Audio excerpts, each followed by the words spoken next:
All right. That way, and then you can say more about I don't know if you came up with a clever intro or not, but you're welcome to then do that if you did. If not, no worries. We don't require that of guests. We used to when we used to we would come up with the titles and throw that at our guests, and it didn't always work out so great to give them a fake occupation. Sometimes they roll with it, and sometimes they're like, that's not me. What are you doing? What is going on right now?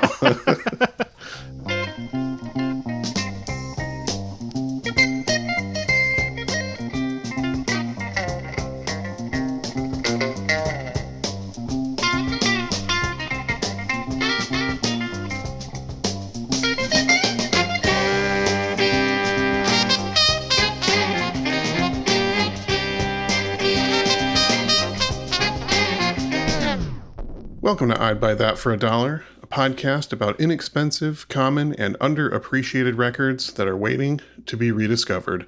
I'm your host, Sean Hartman, still the only regular co-host whose baby does, in fact, take the morning train. I think you're right. You live somewhere where public transportation is actually a thing. Yeah, and necessary when you only own one car. Valid. That's it's a rarity for us to drop a valid fake title. Well, I'm co-host Jeremy, and I accidentally signed us up for a reality TV series on Netflix. Okay. Well, I mean, it could be good, right? I think what he said was he signed us up for a reality series on Netflix. Oh, why? I thought it would be promotional. How is that an accident, though? How does one accidentally do that? I can't get into that in public right now. Okay. But it's called The Big Time Podfathers. Interesting. Okay. Yeah, we're winding down. We're at the end of season 7 here. I think it's time to just sell out. Let's fully sell out. All right, here we go. Let's do it. Chase that money. Podcasts are going to be big. I hear that. Yeah, I think they're going to be bigger than books, which is unfortunate for me because I'm co-host Peter Cook, and I have finally found the time to yet again author another book. Oh, congratulations. Wow. We'll see how this one does. It's a musical listener memoir. It's called Time Can Take a Flight. Songs from my early childhood that I thought were oldies. Oh. So I could talk about songs like Just Like Starting Over by John Lennon, Uptown Girl by Billy Joel, and Morning Train 9 to 5 by Sheena Easton. Okay. I see. Yeah, I see. Well, you got at least one pre-order from me, and I'm assuming Jeremy wants a few pallets shipped to his house as normal. I'm just going to do one for posterity on this one. One pallet or one copy? One pallet.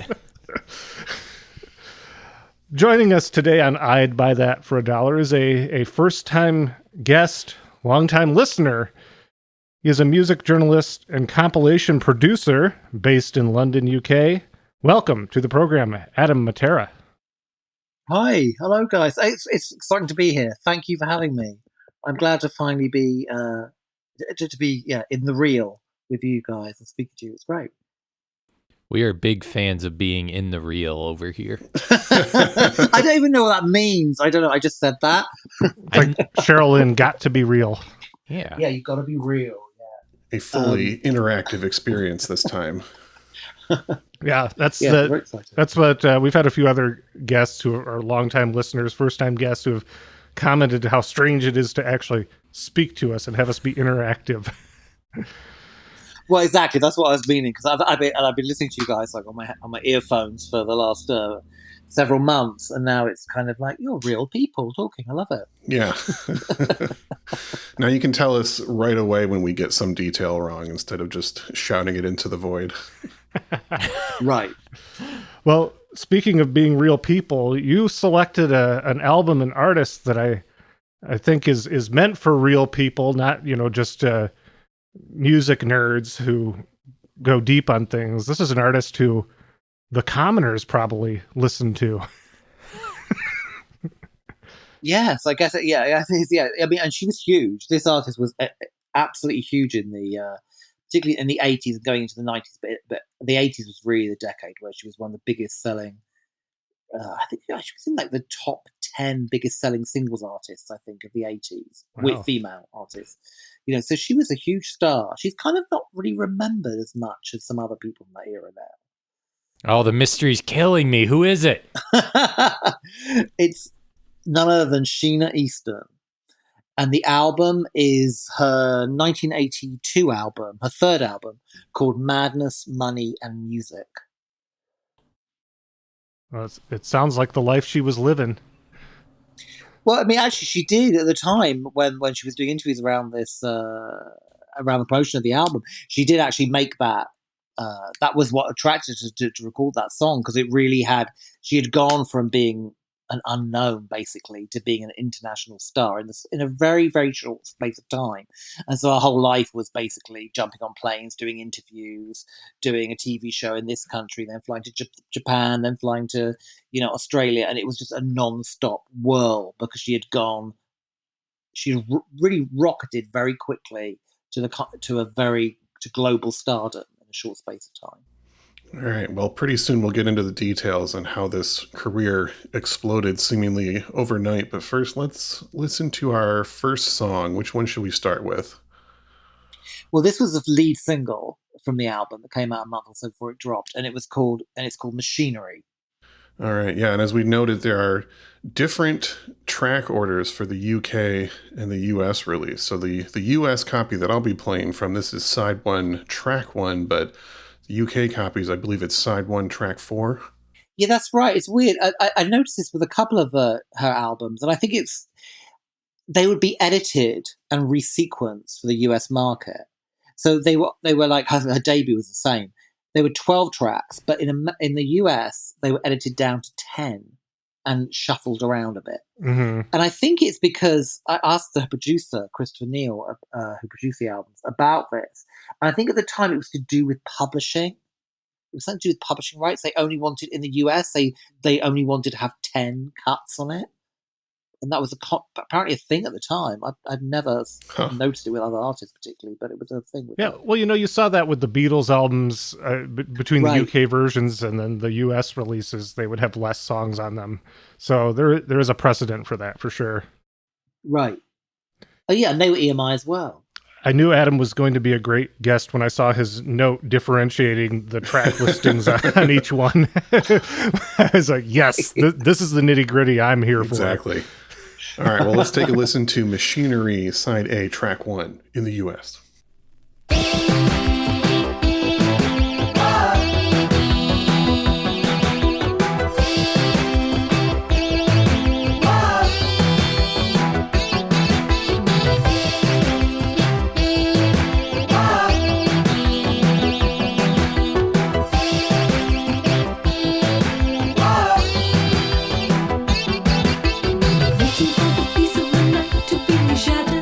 Had to believe my illusions are entitled when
This might be just because I'm going to see this band soon and have been listening to them way too much lately. But that song in particular really resonated as similar to the band of Montreal to me. Oh, yeah. Yeah. That's a good comparison. I hadn't thought of that. Yeah, that kind of bright. Oh God, I would never have thought that. Yeah, that bright, upbeat quirkiness. Yeah, mixed with some like kind of interesting shifty harmonies that are not like straight ahead type harmonies. They're kind of I don't know if they're modal or what exactly is going on there, but it's unique. Mm-hmm. Yeah. Thinking of contemporaries of hers, I could definitely compare this to some artists we've covered, like Lena Lovitch or Tony Basil. Oh yeah. I was going to say absolutely the vocals, particularly in the in the chorus, sorry, in the verses, are very Lena Lovitch, I think. Yeah, I can definitely hear that. Yeah, and I believe, correct me if I'm wrong, but Sheena is doing all of the female backing vocals on this album as well, right? Oh yeah, she's pretty much. There are some guys who sing as well, like Chris Neal, the producer. He's in there with her other male backing vocals, but she does all the. Yeah, that's all her. I think it's just it's a really odd record. I think it was. It wasn't like a huge hit, although it's very, very catchy. I think maybe it was too far removed from what people had become used to from her, the kind of sound. But it was, I guess it was kind of really a reaction to like synth pop that was cut really big at the time, like Human League, Soft Cell. It was her doing a record in that like a really synth-based thing, but it has weird like, almost like doo-wop elements with the backing vocals. And that Lena Lovitch style sort of vocalization. It's a very strange but very catchy record that deserved to be a bigger hit, I think. Yeah, I tried to listen to more of her catalog around this to kind of get an idea of where she was at with her sound. And my impression was that this is a bit of a transition album. Like her first two were a little bit more straightforward, soft rock, pop kind of thing. And this gets a lot more exploratory in the influence. Yeah, I think it's kind of like they're definitely responding to her success in America, because she started off as a UK-based thing and very quickly went international, and then a lot of success in America. And so there's definitely an American kind of almost yacht rocky sound on some tracks, but then also the ballads, and then also this. It's kind of doing a bit of everything. Yeah, I heard this track, and this was the first track I listened to, and I thought, do I really know Sheena Easton? And then some of the other tracks were, I guess, at least a little more what I would expect from what I knew of her work, the little bit that I knew. Right. Yeah. There's also actually another artist, like you said, of Montreal. I was thinking like also of an artist that was contemporary to this, like it was almost a bit Devo. Yeah, that's one that I thought of. Anytime I hear early 80s quirky music, Devo is one of the first comparisons that my mind goes to. Yeah. It's it's an odd record, and it kind of stands out really from the rest of it on the album, I think. But I think a really good choice for a lead single, but it obviously didn't work. It was a bit too much for the perceptions that people had of her. And I think one thing that's interesting about an artist like Sheena, and I'm sure we'll get into this, is that she is very much a singer. She's not writing the songs. She's reliant on the producers, the trends of the times. She's reacting to a certain extent, market forces. So you see over the course of her career, her really shifting, like changing shape into different types of genres, and covering a whole bunch of stuff. Like 1 minute it's kind of big ballads, and then she's doing something which is a bit more country, and then she's doing something which is pretty much straight down the middle R&B and funk. And that's kind of rare that someone can pull off that much stuff so well. That surprised me. I like to go into these records blind on my first listen if I can. I don't read anything about the artist. I just want to hear it without any context first. And one of the things I picked up on is it felt like a lot of the songs were more detailed and had more narrative than I feel like a lot of pop music will aim for, like as generic as possible so everybody can relate. And I was noticing this was not really that. So I was like, oh, she must write these songs. And then was quite surprised to learn that she doesn't write them. She must just pick ones that have that quality about them, I'm guessing. Yeah, I had read that kind of the process was that Christopher Neal, the producer, would present a handful of songs to Sheena that he thought might work for her, and then kind of gave her a lot of creative freedom to select which ones she wanted to do. So even though she's not writing, there is definitely a bit of a personal touch to which songs make it to the album. Yeah, definitely. And by this point, she was also bringing in songs herself. I think like there's a cover which we'll play in a bit, a Janis Ian song that was brought in by her. She was like, I want to do this song, So she was starting to. She was still very young. You got to remember, she was like 22 or something, I think, when she recorded this album.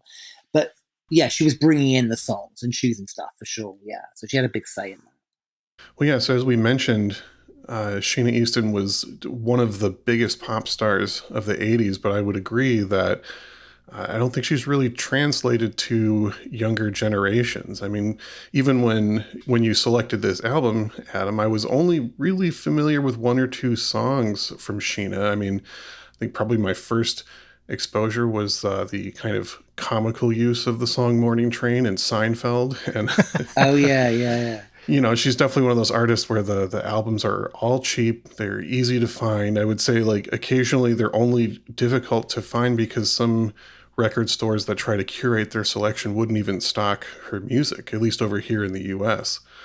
So I think this is a perfect selection for the podcast, an artist that I was very happy to become familiar with and kind of reassess the bias I'd been given before that. Yeah, Sean, when I realized that there was a Seinfeld connection, when I remembered that, I thought, well, here we go again, another episode with a loose Seinfeld association. Yeah. Unfortunately, we couldn't use a Seinfeld clip for the beginning because it's kind of a montage. There's no like dialogue to pull it from. Yeah, it would just be playing Morning Train. Well, I guess this is a good lead into our regular question. Jeremy and Peter, what's your history with Sheena Easton? For me, I think I basically already stated it. Yeah, I remember the use of Morning Train in Seinfeld. I'm familiar with her name. I know a couple of her big hits, and I feel like Morning Train I've just known. It was a hit when I was born, so it's just been there my whole life, and I thought it was a much older song than it actually is. It definitely was, I think, intentionally like a throwback sound with 80s production. But beyond that, I'll just say I've really enjoyed spending time with this album. The last couple days is really all I've spent with it. Initially, the production and a lot of the ballads in the production were they had that effect of being maybe sounding a little overblown or overwrought to my ears. But the more I listened, I really came around to it. I think it's a pretty solid record across the board. Yeah, my history goes back about a week, so maybe a couple days more than Peter.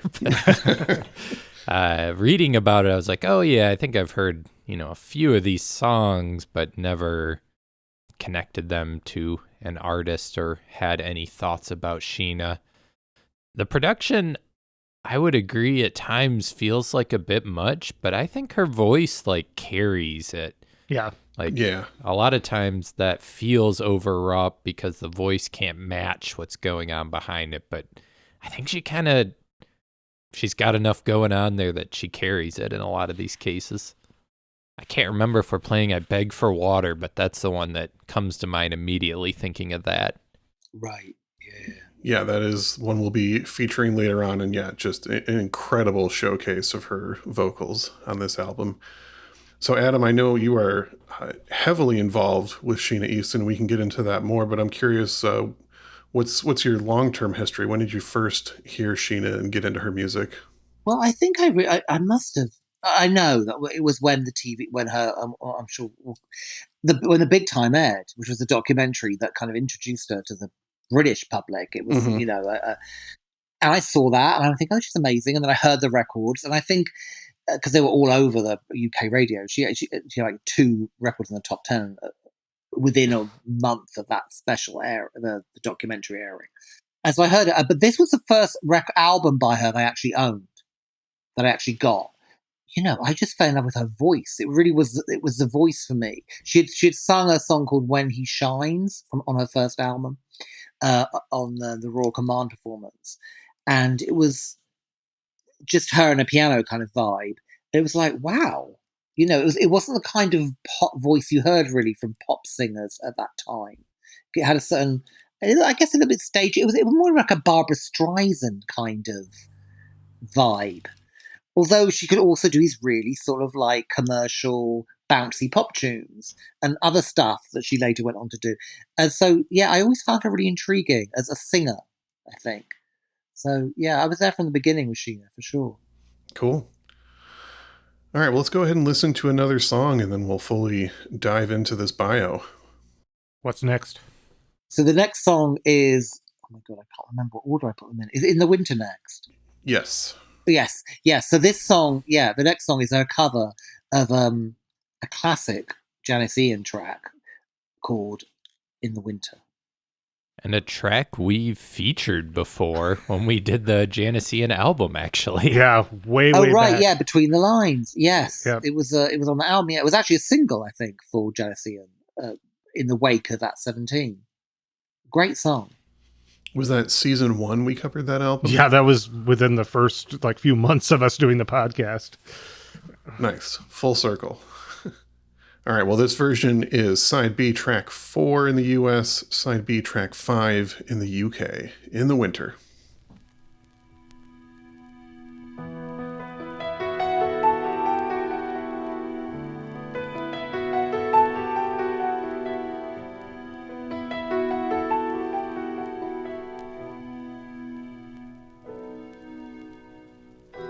The days are okay. I watch the TV in the afternoon. When I get lonely, the sound of other voices, other rooms are near to me. I'm not afraid. The operator, she tells the time, it's good for a laugh. There's always radio, and for a dime I can talk to God, dial a prayer. Are you there? Do you care? Are you there? And in the winter, extra blankets for the cold. Fix the heater, get no. I am wiser now, you know, but still I speak a fool concerning you. I met your friend. She's very nice, what can I say? It was an accident. I never dreamed we'd meet again this way. You're looking well, not afraid. You have a lovely home, just like a picture. No, I live alone. I found it easier. You must remember how I never liked the party life. Up all night, lovely wife. You have a lovely wife. And in the winter, extra. I had a moment when I was previewing this album yesterday where as I was listening to that and hadn't really yet reviewed the track list, where I thought, this sounds very familiar. And then it hit the chorus and I thought, this is a Janis Ian song. I remember this I'm pretty sure we covered this song when we did that album way back. And sure enough, we did, as we established. But I'll say, the fact that the first song that we listened to, we talked about that having a bit of a Lena Lovitch feel. And now here we are with a Janis Ian cover. I feel like that's quite a range just between those two songs for one singer to be able to tackle. But I really feel like Sheena makes them their own. Whereas, we talked about Maria Muldaur, how she's a very good mimic of other singers. Whereas I don't really feel that Sheena's doing that here. I think she is interpreting them her own way. Yeah, she does a great job of making it her own. And often my ears tend to reject these sort of highly produced piano-driven ballads, but man, when Sheena does it, it's just like fist pumping every time the vocals really kick in, like she just elevates it all. So, Sean, does this mean that you can finally appreciate Wind Beneath My Wings? I'm getting there. She does a pre-Bette Midler version of that song on this album too. Yeah, good version. Yeah, great version actually. I think better than Bette Midler. I prefer it to Bette. But if you listen to End of the Winter and compare it to Janice Ian's, Janice is of course the writer, and she has her own interpretation. It's wonderful. And they're both great. But Sheena's phrasing and her kind of the way she inhabits the lyric is really, it's markedly different from Janice's. It kind of brings out a different quality of the song.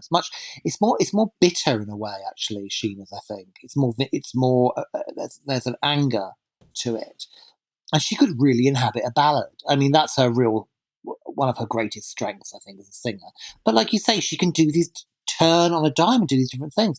One of the accolades that she kind of earned over her career was that she became the first artist ever to have a top 3 Billboard hit in all the dance chart, the R&B chart, the adult contemporary chart, the pop chart, and the country chart.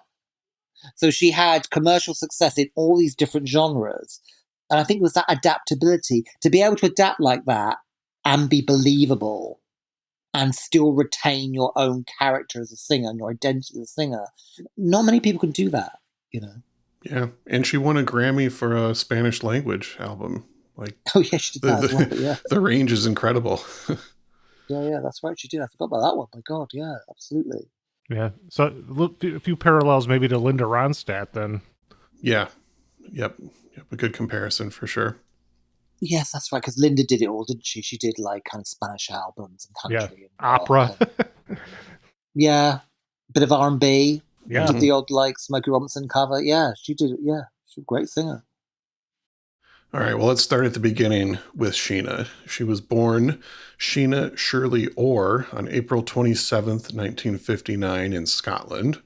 Her father died when she was young. He died in 1969, leaving her mother to raise Sheena and her 5 siblings all by herself. She started singing at a pretty early age. Her first performance was at age 5, however, was just for the family. She wasn't doing any professional singing. In fact, she didn't even consider a professional singing career until age 14. So I think this passes the Jeremy test. Yeah. Oh, yeah. Jeremy started kind of chuckling and smiling when you defensively threw that up there. Yeah. Don't hate Jeremy. It was just for the family. It was a living room concert. Yeah. There's no exploitation happening here. Love to hear it. Sheena famously credits a Barbra Streisand film, The Way We Were, as being kind of the moment where she decided she wanted to sing professionally. Barbra was a longtime big inspiration to her singing. Yeah, that felt pretty evident as well in listening to this. Yeah. Sheena received a scholarship to the Royal Scottish Academy of Music and Drama in Glasgow, and she studied there from 1975 to 1979. Her intent initially was to be a teacher. She kind of assumed that teaching would be how she earned a living, and maybe she could kind of perform at small clubs on the weekend. But that's not how it ended up. She married Sandy Easton in 1979. They were divorced after 8 months, but she decided to keep the last name throughout her career. Yeah, Easton versus Orr. Yeah, it works. Yeah.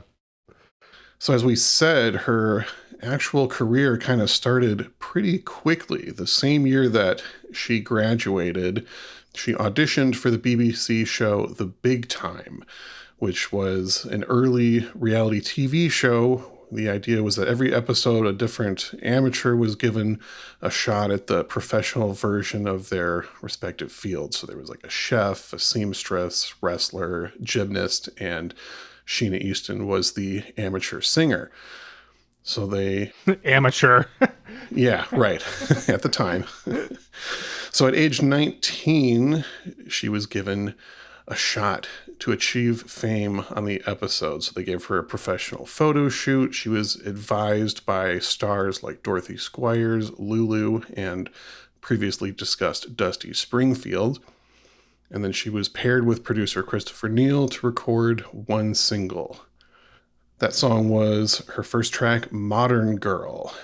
And they released it before the episode of The Big Time aired. From what I understand, it was kind of a minor hit, peaked at number 56 in the UK. But then once the episode of The Big Time aired in July 1980, everything took off pretty quickly. Her second single, 9 to 5, later retitled Morning Train to not be confused with Dolly Parton, that became a top 10 hit. And then Modern Girl was kind of re-released, and she had top 10 hits of 2 songs at the same time, all of a sudden. So a pretty instant rise to fame. It's interesting. When I was talking to Christopher Neal about this period, the EMI initially were quite reluctant to come on board with this whole idea. We were approached by the BBC going, we're doing this show and we want this girl. They were like, I don't know. So people didn't really, it's such a different time, because later, of course, TV and pop music was a huge, 20 years after this with American Idol, it was a whole different world. At this time, they couldn't really see the benefit or the connection. They hadn't quite yet figured out how if you put television and pop music and also fashion, I suppose, because she also became like a very sort of pin-up kind of person and was photographed, those elements together would really be conducive to making a star. And it could have happened with this, but it was EMI were skeptical about it, about the possibility of it, but it became an overnight success, essentially. Yeah, and from my understanding, she was really the only person featured on The Big Time to really achieve a high level of fame as a result of the episode. Yeah, because the other ones, I think it was like a stand-up comic, and you mentioned the other, a jockey. They weren't necessarily doing, because it wasn't like a talent show, really. It was just like an hour documentary following someone in their profession trying to make it. But she, I guess her ability, her demeanor in the thing was she was very likable. And so although she was being given advice, and someone's being given quite negative, like Lulu's manager basically says to her, yeah, I think you're really boring, and you can't really, you're not a great singer, and you're quite nice looking, I suppose, but you're never going to make it. Yeah, so, the advice was like, you should become a TV star, not a singer, or something like that. Yeah, exactly. It's quite harsh. And but she takes it all well and comes across as very likable, but quite determined, quite steely in a way. And of course, you hear the songs, Modern Girl, throughout the episode. So by the end of the hour, this was at a time, of course, when there were only 3 TV channels in Britain as well. So that like people watching their millions. And then literally the next week all went out and bought the single. So, it was quite it was a brand new phenomenon, really, of the idea of doing it this way. Yeah, very interesting, and not a path to fame that we've encountered very much on this show, or really at all. I don't think anybody else is a reality TV star and then a pop sensation. No, that's just not really that wasn't happening in the time frame that we tend to cover based on the criteria of our show. Yes, right. Exactly. Yeah. So yeah, the very quick fame in the second half of 1980, and then 1981 really continued to explode. It was a big year. She had the 2 huge hits, released her debut album Take My Time in January of 1981, and then her sophomore album You Could Have Been With Me in September. Both of those were produced by Christopher Neal. And she also recorded the theme song for the James Bond film For Your Eyes Only. An interesting note, to date, she is the only artist to be seen singing in the theme song during the opening credits of a Bond film. Yeah, usually you don't see the singer. It's there's other things going on. Yep, just Sheena. I mean, that was also quite nuts as well, because the kind of people that did Bond themes up until then, it was like Paul McCartney, Shirley Bassey, like Tom Jones, names that were like well-established, long legacy artist type people, not someone who had just had their first hit, really. And so she went from the TV show airing in Britain to like relatively about 6 months later, she was number 1 in America with 9 to 5, Morning Train as it was called then. And then she gets offered Bond. So it always happened within the first year. Yeah, and the getting the Bond theme was kind of a bit of extraordinary luck for her. In fact, Blondie had recorded a theme song, had been commissioned to record the theme song, and then that song was rejected. And Bill Conti, who did the music for the film, said that he wrote the theme song that was used thinking that it was either going to go to Donna Summer or Dusty Springfield, but the studio suggested, why not bring in this hot new talent, Sheena Easton? And there it is. Yeah, I think he was quite skeptical at first because he didn't know who she was. But then when he heard her sing, because I think he heard Morning Train and wasn't convinced by that vocally she could do it. But then once he properly heard her sing and understood, it was like, oh yeah, no, it's fine. She can handle it. Yeah, 9 to 5 is a pretty straightforward pop song. Not really a showcase for her voice. Sure, yeah. So then that brings us to the album we're featuring today. Her third album came out September 1982.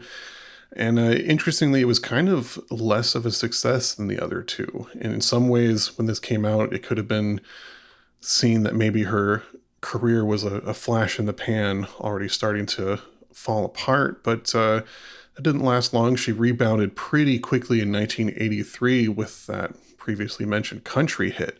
Top 10 hit, We've Got Tonight, a duet with Kenny Rogers, which was a song written by Bob Seger, and it had also previously been covered by Richie Havens, interestingly enough.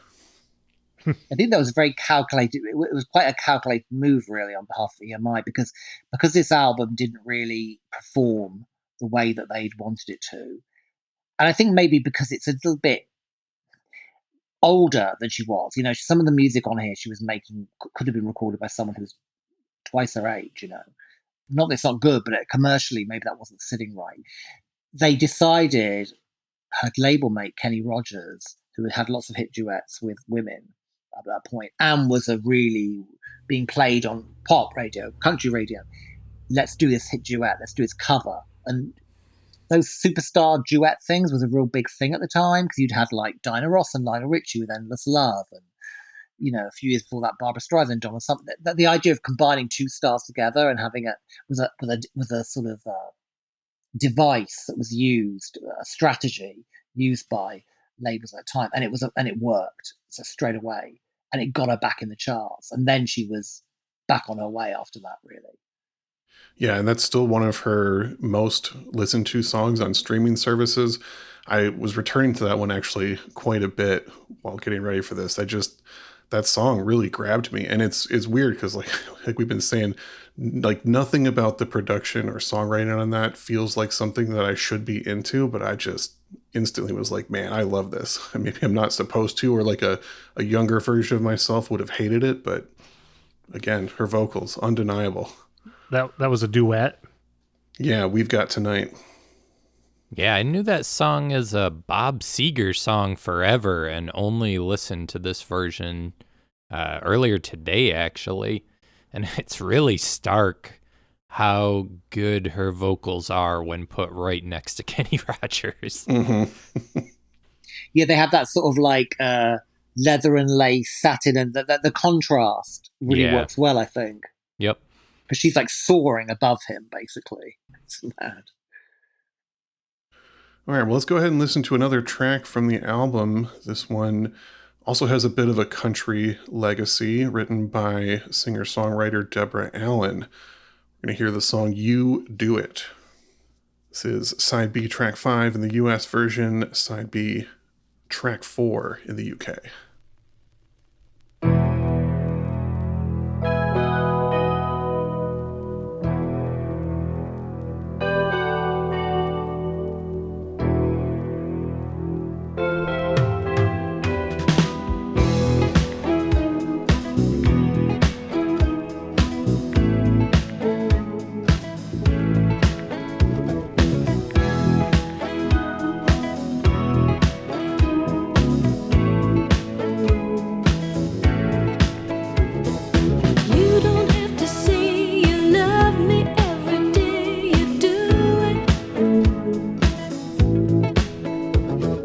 You don't have to try to keep me satisfied. You do it.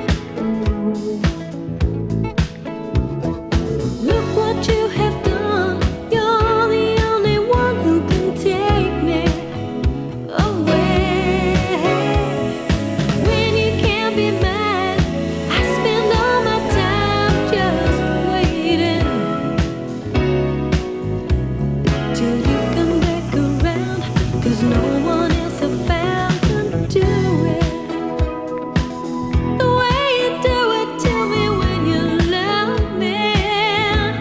You do it the way that you do it.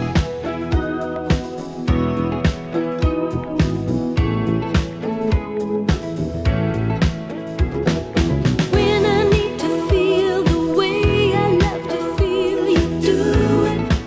Yes, you do. I can't live without the way that you know how to do it. Tell me, what did I do right to get you in my life where I need you to stay? Times it almost seems I've stepped into a dream. So we're getting into R&B territory with that one, further expanding the variety on this album. Yeah, definitely. That was like a very tasteful. It was a feel good kind of vibe to it. Yeah, still kind of a mellow, almost ballad, but it's just so funky. Yeah, it's great. They were actually considering this too. Unfortunately, it was going to be a single at one point, but they didn't. Because the first couple hadn't really performed they wanted. They didn't put it out, but it was literally earmarked for a single. It's really catchy. Really, has that sort of easygoing country R&B-ish feel. It was a song that loads of people recorded as well, but no one had a big hit with it. Rita Coolidge did it. Diana Ross did it after Sheena, actually. Brilliant song. It's a great song. She handles it really well. All right, well, let's dive back into the bio for just a little bit here. Coming into 1984, she's continued to expand her audience. Like we said, she released an album sung entirely in Spanish and then began collaborating with Prince. Kind of a long-standing collaboration, actually. They became quite close friends, to my knowledge. He wrote her song Sugar Walls on the album A Private Heaven. And then famously, this song and video were banned on some stations after Tipper Gore listed it as one of her filthy 15. Yeah. Yeah, that's now that you're saying that, that's I think primarily how I knew her name was when I was really getting into Frank Zappa when I was 19 years old and reading a lot about him and him going up against the PMRC that Tipper Gore put together. And that was definitely one of the songs or names that I remember being brought up a lot. Yeah. Yeah, Sheena also sings on the song You Got the Look and is featured in the Sign of the Times concert film. And Adam, I believe you have the distinction of being probably the only guest on this show who's actually spoken to Prince in person before. Oh my God, yes. Yeah, I did actually have around the time the gold, mid-90s it would have been, when the Gold Experience came out. He finally started to do interviews, and I remember going backstage to Wembley Arena to meet him. That was quite the experience. Yeah, it would have been. It was when he was going by his name for Symbol, so you couldn't call him by his name, and you couldn't record the interview. You had to just listen and then go outside and write it all down. So it was like really intense, but kind of amazing. Like meeting Prince is like meeting a unicorn or something. Yeah. Right. yeah, that's wild. My mother one time was in the Minneapolis airport and a short man came running past her and she heard someone yell, "That's Prince." And then a whole crowd followed around her past him. And she's like, oh my goodness. She didn't really get a good look at him. She's wondering what's going on. And she realized that Prince had just run past her at the airport. Wow. Not many people, I think, really, and as it was hard to get close to him, let alone then there were usually all these stipulations. Don't look him in the eyes. Don't record it. But it's incredible that you had that experience. Oh my God, yeah, it was amazing. Yeah, we didn't discuss Sheena though, but on that occasion, but yeah, that was amazing. It was when I was doing lots of interviews with different people at that time. Yeah, there was actually a lot of like tabloid reporting that Sheena and Prince were in a romantic relationship, something that she repeatedly denied. But I saw in an interview her saying that she felt like she was one of the rare people who actually got to know Prince as a real person, and that, like, a lot of the reputation as being this enigmatic weirdo was kind of an act for the most part, and she got to actually know the person behind all that. Yeah, they collaborated on quite a few things over the years. Yeah, they never did a whole album together as such, but yeah, but there was a bunch of there were songs they wrote together as well for other. Because she did do a little bit of, not much, but she did occasionally do writing, and with him she did some. She did a song that Patti LaBelle covered, and they wrote together, and yeah, it was ongoing. They did a great duet on his Batman soundtrack called "The Arms of Orion" as well. But she was like, at that point, after those first 3 albums with Christopher Neal, and she was basically relocated in America by then. Her success was really mainly in America and also Japan and other parts of the world as well. But America was her base, and so it was all like American producers. So Prince, a guy called Greg Matheson, who had done Laura Branigan, and Tony Basil, who you mentioned earlier. He did her, and then Nile Rodgers, Narada Michael Walden. They were all kind of big American, really kind of R&B style producers. Narada Michael Walden's right here, from here, Kalamazoo area. Oh, right, of course. Yes, I did know that, actually, yes. So yeah, once we get into the 90s, Sheena's career kind of slows down. She becomes not quite as popular, and very intentionally started stepping back from fame. I mean, she had such an intense, quick career and was just so busy and in demand throughout the 80s that I think she was kind of trying to make her career a little bit more manageable and do things on her own terms. I mean, she kept releasing a lot of music and performing live. She had a casino residency, but she's been semi-retired for quite a while. Her final album, Fabulous, came out in 2000, and she's very selective about the shows that she plays at this point. She also, during the 80s and 90s, started crossing over into acting. She's on a handful of episodes of Miami Vice. She's on the It's Gary Shandling Show, Highlander the series, did some voice acting, including in the animated series Gargoyles, and she's in one of the segments on John Carpenter's 1993 Body Bags.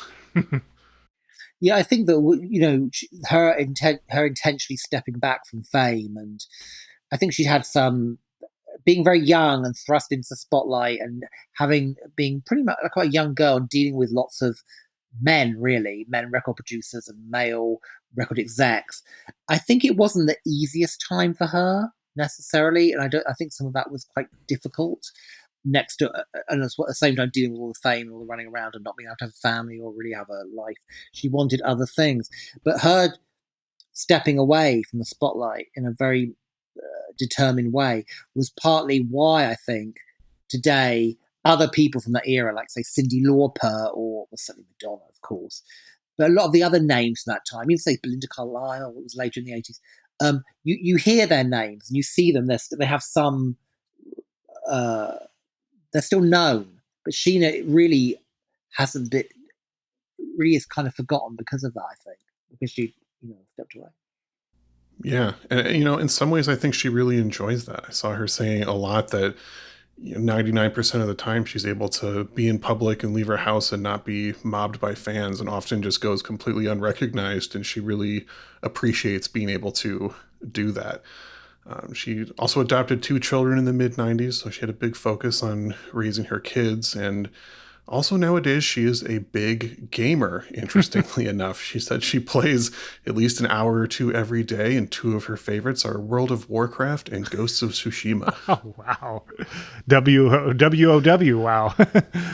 Yeah.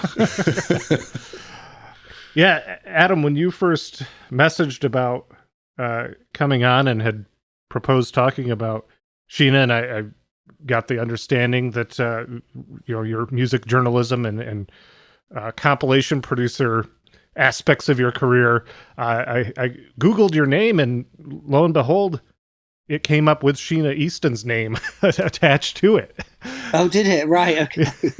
So Well, you, yes. you've clearly been involved with some of her work. Yeah, well, what like 10 years ago or so, or a little bit, maybe more, 12 years ago, I started like really doing this work as a compilation producer. There's a label in the UK called Cherry Red that I do stuff for, and reissuing sometimes on vinyl, mainly on CD, like albums that are out of print or haven't been, or finding rare tracks and putting together things. So I've done quite a load of them. I did a lot with Wendy and Lisa to begin with. That was one of the first ones. Wendy and Mhm. Lisa from Prince and the Revolution, and other people like Valerie Carter and Layla Hathaway. But then a few years ago, got the license to do Sheena Easton's EMI catalogue, of which this album is part. And so over the last few years, I've been doing a lot of Sheena Easton re-releases and finding unreleased tracks in the vaults, and in collaboration with her and her management. And yeah, and it's been amazing, actually. It's been really exciting to do it because I've had access to everything in the vaults. Yeah. So that's kind of what you dream of when you're doing these kind of compilation stuff. You can get the tapes and get them digitized and then listen to all like the 12 different vocal takes to a song and blah, blah, blah. And I must say that's one of the things. And then, of course, also I write the line notes and speak to the producers and songwriters and so on. And one of the things that really was apparent from speaking to them was her as a vocalist. She was always, on tune. And this was before they could auto-tune, before studio technology. You had to be a singer. You had to be on time. You had to get the rhythm right. You had to get the notes right. And when you listen to some of those songs, like usually they'll maybe say 8 takes of a track on the master. It's incredible hearing her because it's like they could have released any of these because she's always so good. And she'd put different interpretations on different lines in different different takes. And you realize what a phenomenal vocalist she really was and is. Yeah. Yeah, I mean, ultimately, that's what spending time with this album that really stood out above everything else about it was her voice. It really it pulls you in. Yeah, absolutely. Yeah, she's got that. Yeah, she's special as a singer. Yeah. Well, Sean, Yes. when I say well, Sean, that should trigger something for you. It seems familiar, but I'm curious where you're going to go with this. I want some recommended similar albums, Sean. Oh, right. Of course. Well, I actually only wrote down one today, not because I've forgotten, Peter. Wow. But I'm the police. Adam actually has some really good suggestions, so I'm going to be handing most of this segment over to him. But real quick, I just had one that I thought of that was maybe not a straight one-to-one comparison. It leans more into the jazz and R&B sound, but there's some similarities. 1981's Every Home Should Have One by Patti Austin. It's a Quest Records release produced by Quincy Jones and Rod Temperton and features her biggest hit, which was kind of a ballad duet with James Ingram, Baby Come to Me. That's a great album. I love that album. Yeah, definitely one that we should feature on the show at some point. Yeah, great singer as well, Patti Austin. Absolutely. Well, I had a couple. The one I immediately thought of was Olivia Newton-John's Physical. Oh, that's so funny. I've just been listening to that album a lot and am planning to feature it next season at this point. And I definitely did think that I think part of my ability to appreciate this album was having spent some time with that album recently. Oh, really? Yeah, interesting. Yep. Well, because I think that Olivia was a huge star at the time. Of course, she had just had the song Physical was massive in 1981, the year before this album came out. And I think this is that pre-Madonna world for pop singers, for female pop singers. And what Olivia did in that album was that it was a bit more sexually assertive, a bit more sexually upfront, which is something you have on this album as well. There's a song called Are You Man Enough, which is on Mouse Money Music. And I think it marked a change for a turning point in a way for how female pop singers were presenting themselves. So I think there's that similarity with this. And some of the songs that Olivia does, Sheena could have done those songs. It's a similar vibe. Mm-hmm. And then I was thinking of a Lulu album, because Lulu, of course, another short Scottish singer with a big voice, and she had an album, just a self-titled album in 1981, which had a big hit in America called "I Could Never Miss You," which has that similar sort of easygoing pop R&B sound to the song we heard you do it, a sort of soulfulness that she shares with Sheena, I think.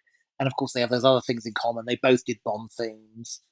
Right. Lulu's manager slagged off Sheena at the beginning of her career, and then she ended up. So there's a few Lulu Sheena crossovers.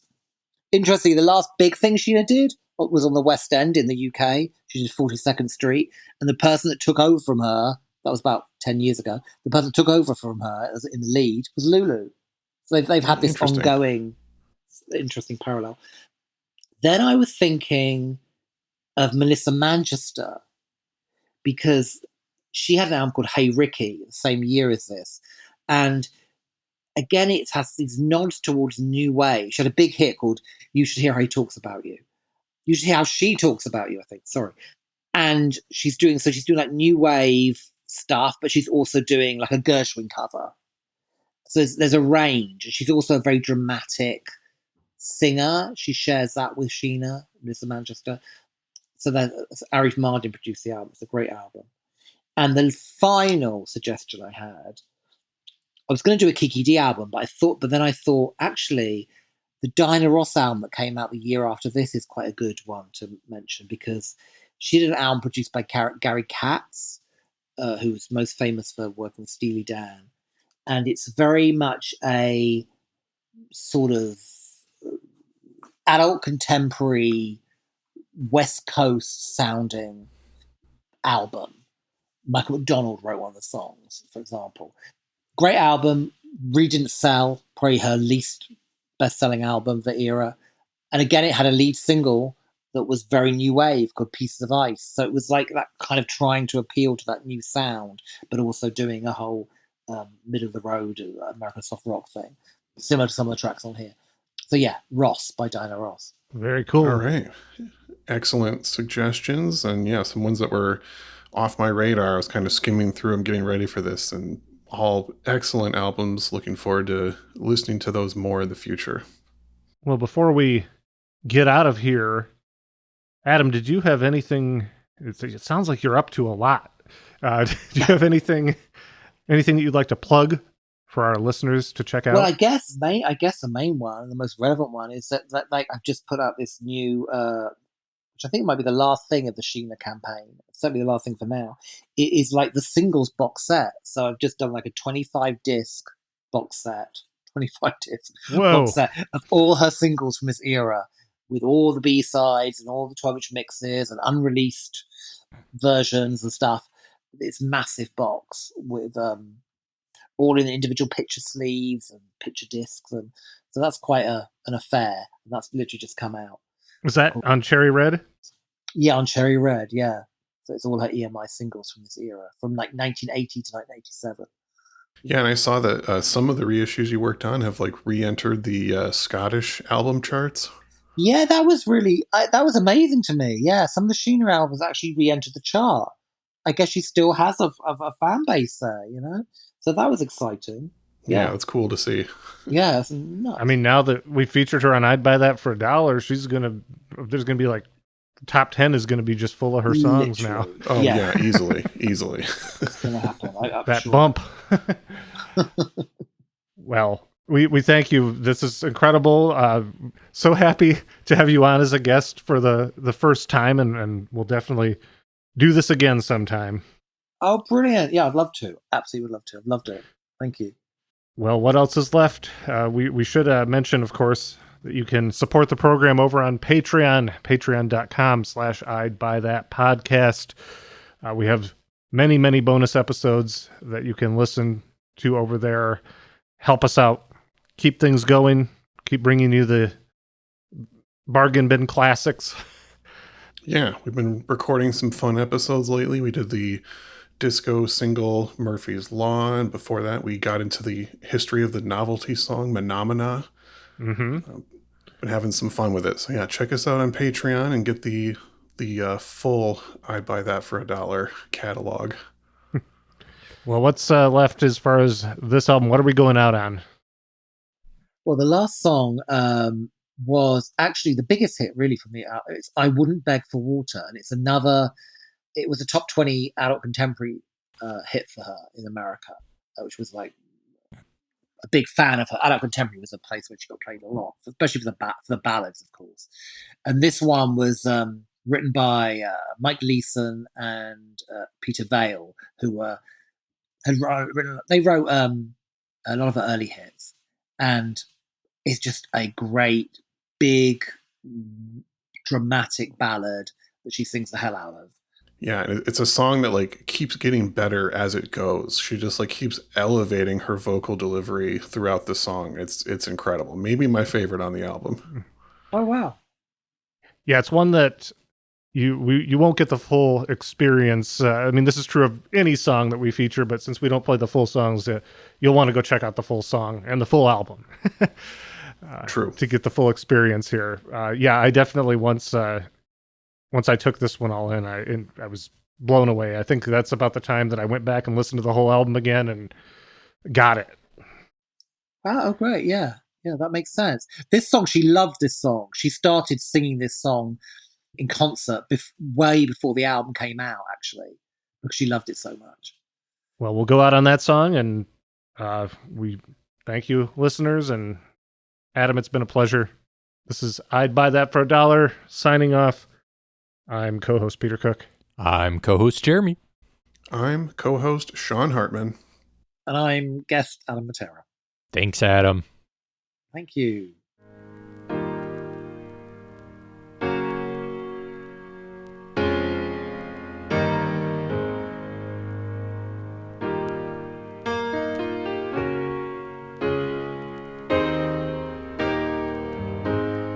I make friends, I make enemies. It doesn't matter all that much to me. I'm not the kind who deals behind the scenes. I won't sell my soul, I'd be nothing without some integrity. I wouldn't beg for water. I wouldn't beg for water. If my soul was on fire, that's the last thing I would ever do. I wouldn't beg for water. I wouldn't beg for water. If my soul was on fire, but I'd get down on my knees for you.